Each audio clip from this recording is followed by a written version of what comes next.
Welcome back to my channel. Today we're going to be reacting to the newest episode of Frieren Beyond Journey's End, episode 2 of Season 2, The Hero of the South.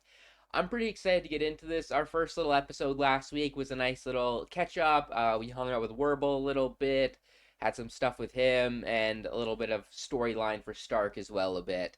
And we also found some, magic negating crystals, which were actually a pretty cool little world-building thing, so... I assume at some point those will probably come back around, but who knows when that could be. But yeah, let's not waste any more time and get right into this episode. If you're new to my channel, this will be a timer reaction, so if you want the audio and or full video, you can just sync up with my copy. But other than that, I will give us a countdown. Let me just get my timer. Alright, 3, 2, 1, start. Oh, right into the opening. Also, opening and ending, fantastic. Both of them are so good. This show is not disappointed once with any of them. I should make sure I have subtitles on. Yeah, I do. Uh, every so often when after I'm done recording and I get screenshots from the episode, I turn off the subtitles and occasionally I forget.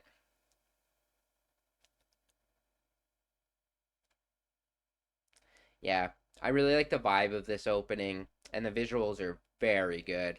Like this part, and then it's gonna do it again, and it shows like him always looking back at her until he's gone.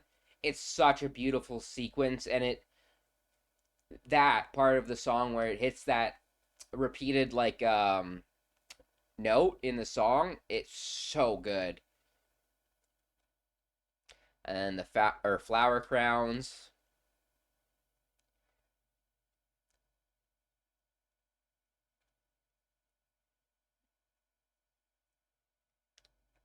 Yeah, whoever directed this opening, they killed it with the colors and everything. The direction's really good. I love it ending with all three of them with the flower crown and her going to support them too. Hero of the South. Another statue. It should be a.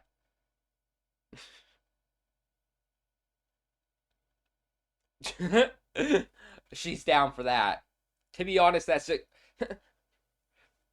fairly interesting spell. I love that so much of what Frieren loves is like expert level, or I forget what the term is. Legendary spells. It's really cool.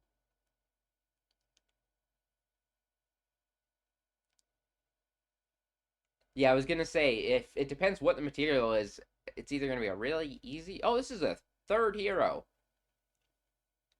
because we've seen. Well, I guess technically more than that, but we've seen Craft as well. So yeah, because we knew that already. Because I think one of them died. Like right at the beginning of the story. It might have been the hero of the South actually.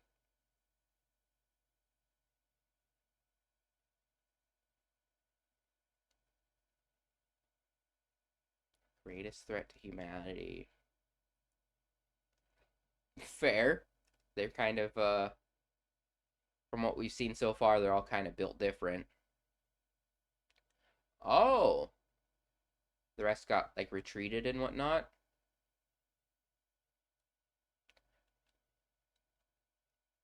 Yeah, I was gonna make. I was always wondering what was up with Aura the Guillotine, how she. Oh, we took out three. That's pretty impressive. I wonder how we got taken out then. That puppet design is creepy as fuck, I won't lie.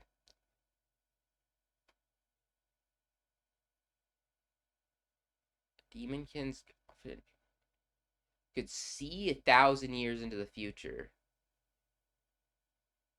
Interesting. So he had like time magic of some sort.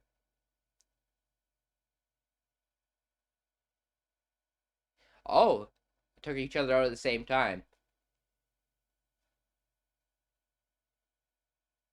I wonder if that's actually how exactly went down, or if there's not entirely the full truth. Because that wouldn't be the first time. We saw that with him on the sword, and I think there's another moment like that too. If it's time magic, they could still be fighting.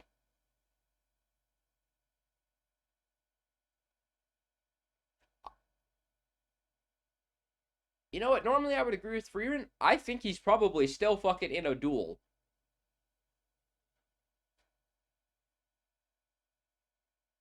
Or at least trapped somewhere in time.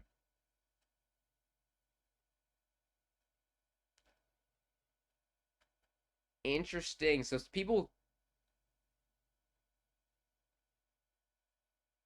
Was it enough to get her to leave?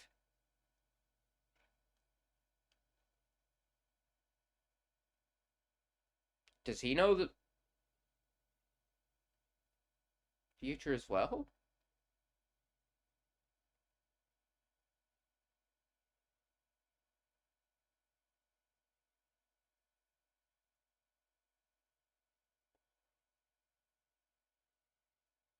I.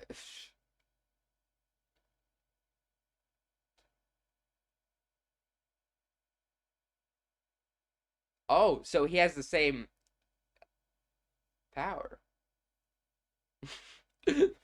Impressive.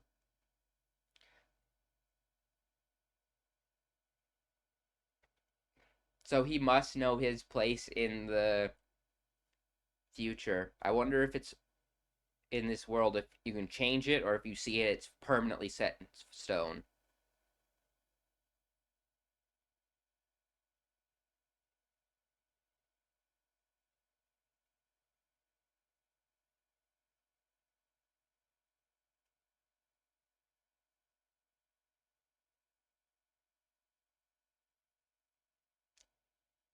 So maybe he is dead.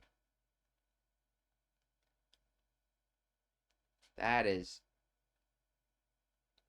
honestly the scene of him coming up in like where Himmel will come and take her away is so interesting, and he still attempted to stand in the face of these odds. Because I'm sure he knows, even though he won't achieve his goal directly, it will likely lead to.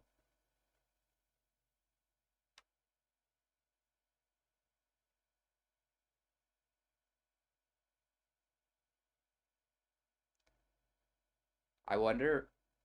Yeah, yeah. It's not long after because when we start the journey, they are literally talking about it.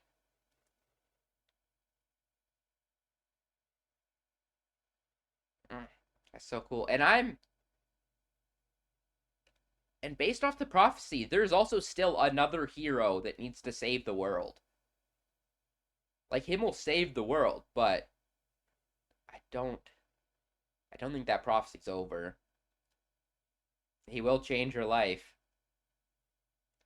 This is not what I was expecting. This is really cool though.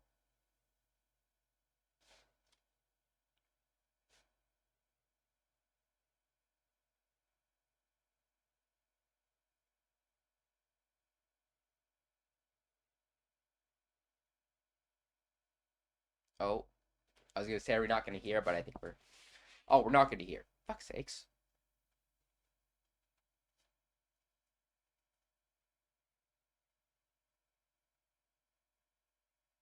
Oh,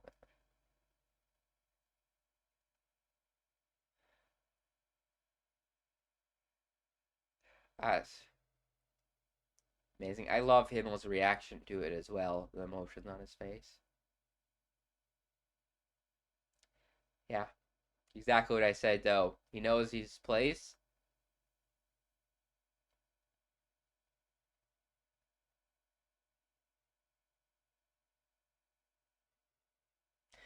I fucking love how this show can introduce a character. I mean, technically, you've heard about this character, but introduce me and make me love him so much, so quickly.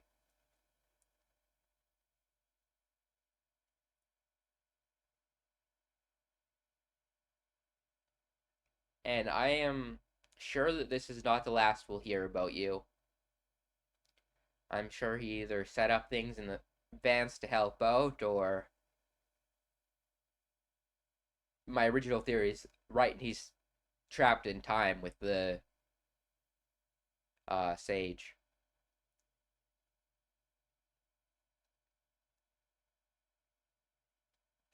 Excuse me, Frieren.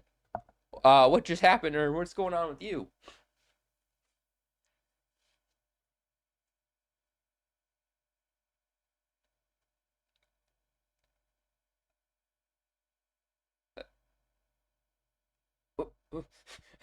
I've never seen her act like this before. I closest is when she was buying gifts for Fern on her birthday.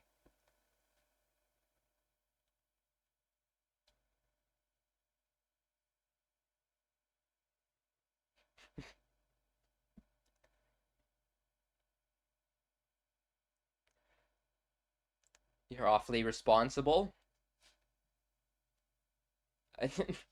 That's what I'm saying, Fern.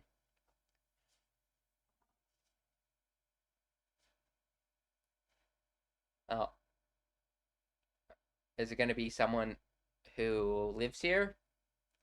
Similar when she didn't want to do the parade and everything to go to the north.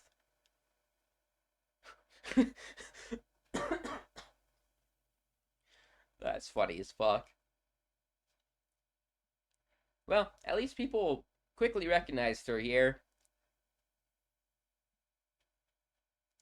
I mean, I do understand that, like, I think we've only seen Frieren have a statue in the capital, so I'm sure a lot of people have never seen it or don't fully understand that age or elves don't actually like age basically at all through a human's lifespan.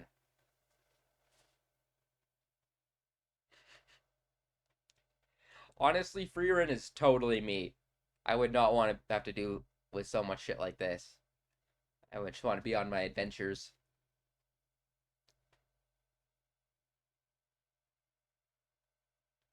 Sword stolen by a demon.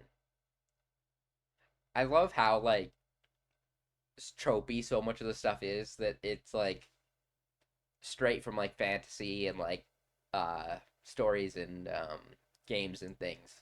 I love all like the fetch quests and dungeons and everything that they and the way they show them. This dude looks like the demon from season 1.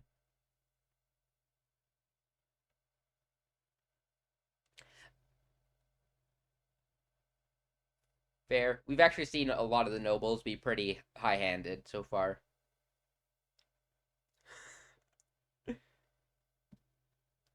I mean, they almost got executed by I think it was the king.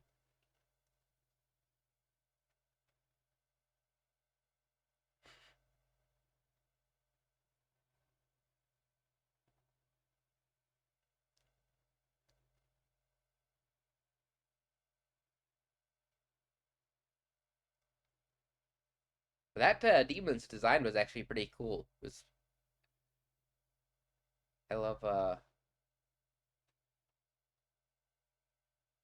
oh, trying to steal it back. Similar to curses, it's something that we probably fully don't understand yet.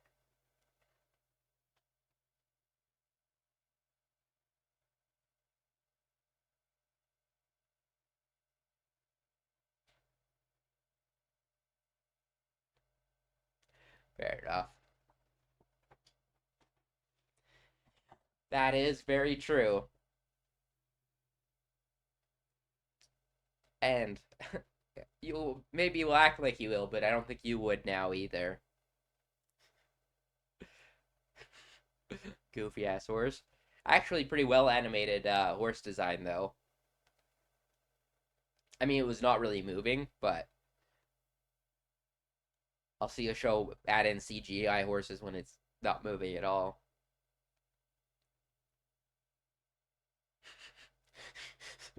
Stomp me on the stake. I wonder if that's the same kind that almost killed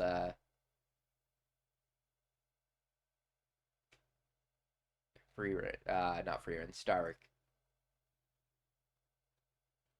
Demon, I imagine, kind of took out this whole place.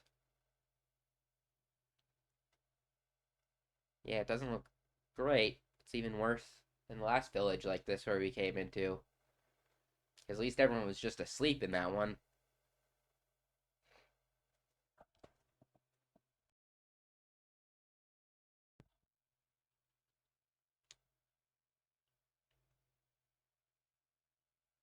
Very dead eyes.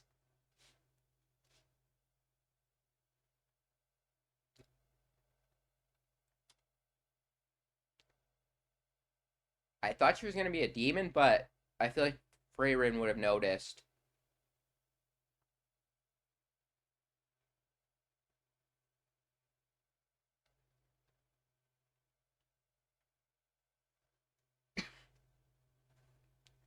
Yeah, I would assume by the name.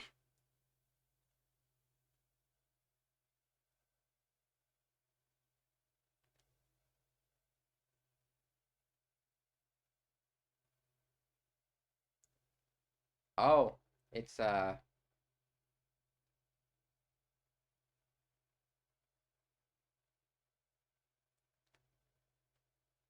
standing on business.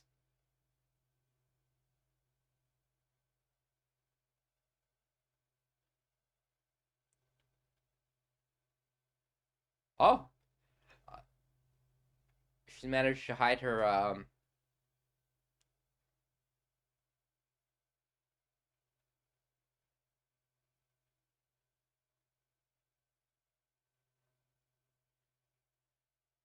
yeah, I'm surprised Frieren didn't immediately notice because we saw that in the one city, she immediately spotted those demons from across the street.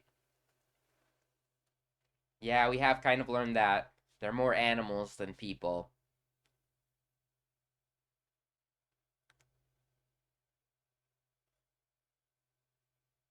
Nice.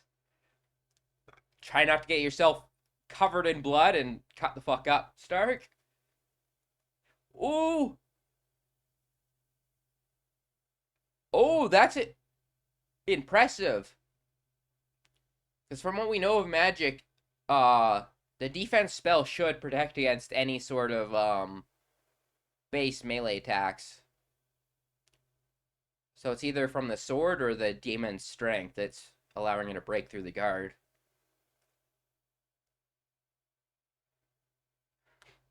Just a nuke from above.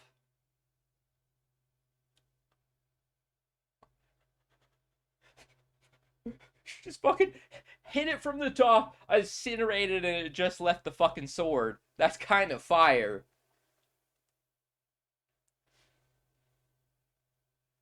Also, fire sword design.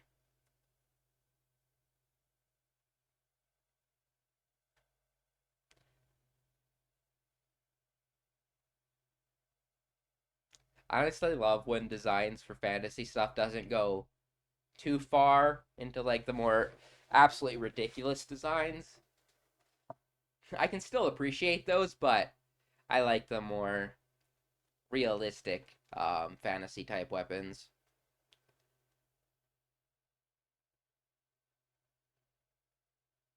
I also say that my favorite fucking weapon in any anime is a fucking scythe, the most unrealistic weapon ever.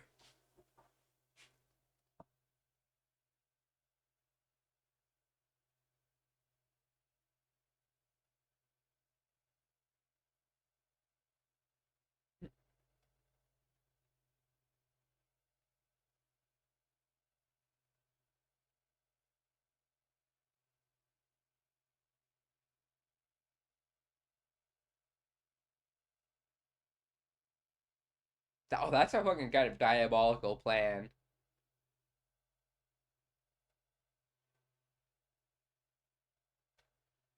I love how even though we know at least generally what Frieren's look on heaven and everything is, but I love how she still respects the dead and other people in general with the religion.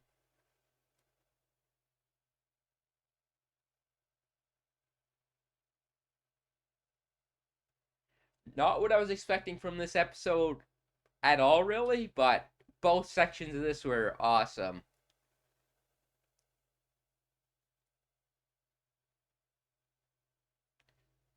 Oh, I think I'm an idiot. I didn't realize that that was a title. I thought that was the dude's name in the first season.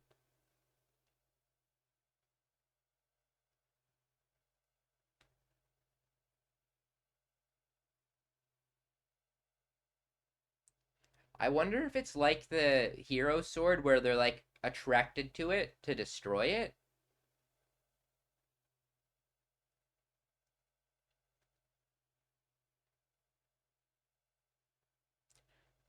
That's just facts. But anyone.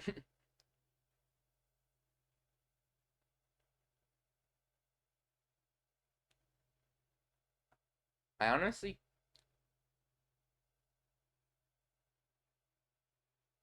I wonder if it's like the opposite to the hero sword at all. If it was maybe like the alternative for the demons and it was lost from them.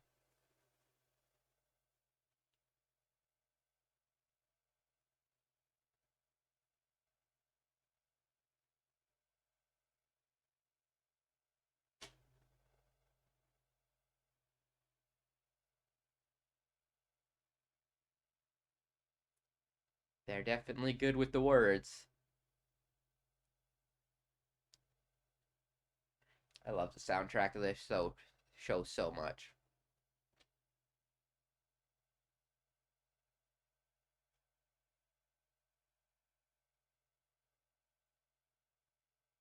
But the whole city,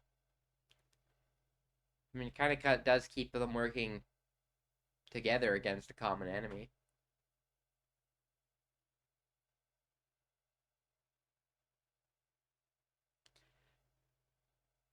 That's fair.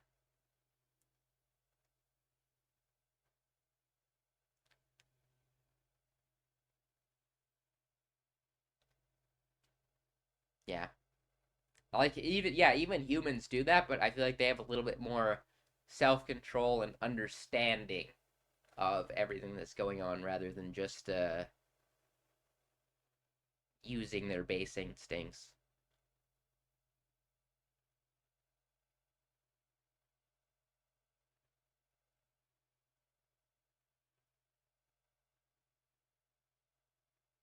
What do we got this time?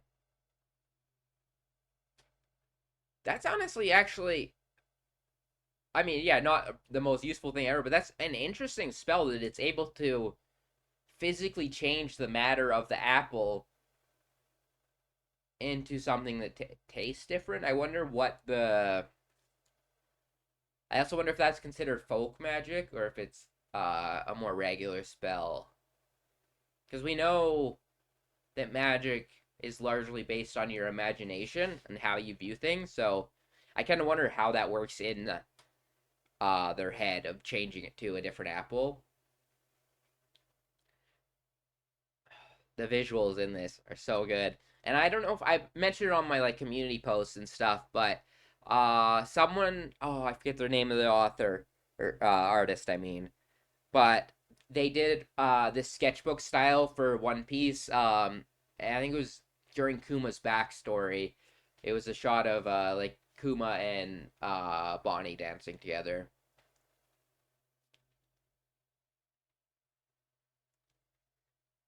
But incredibly talented artist. I am really interested with kind of the stuff that's getting set up in the background at the moment in this show. Because unless it's only one off things, but I feel like both the Hero of the South and the Magic Crystal thing from last episode are both things that could be potentially expanded on later in the story or come back around. Um, so I love how often fucking Frieren still is holding that grandma comment back. Oh, that one might be to someone else. I just assumed it was to Stark again. Yeah, great episode. I'm so happy to have this anime back. I'm sad that it's only 10 episodes, but I'm honestly more than okay with that because as far as what I can tell, what we're going right now, I think we're gonna have a lot of like more single off episodes like this, and then right where we end this 10 episodes is apparently right into like the next big arc, I think, is what I've heard people saying. So I think that might end up being an entire season itself, which I actually prefer that they're not just going for the same format every season and trying to make it work, because it feels like um the 10 episodes is to keep up the production quality, but also just like to end in a good spot in the story. I've heard that overall this season probably won't hit like some like super insane hype moments, but also the 2 episodes in, already love this show. I love these characters so much. Just getting to spend time with them, see new interactions, learn more about the world and everything is so cool. Um, because I love a lot of like the systems of magic. I love how the type of spells that Frieren collects, and we just got a group of goobers in our main cast, and it's really cool. And meeting the new hero, which I guess he's currently dead. I feel like I might be cooking with him being potentially alive still, but um, yeah, amazing episode. I will have my reaction to episode 4 or 3 of Fire Force, the final season, up in a couple hours too, whenever that drops. But I appreciate anyone who stopped by and checked out my reaction, and peace.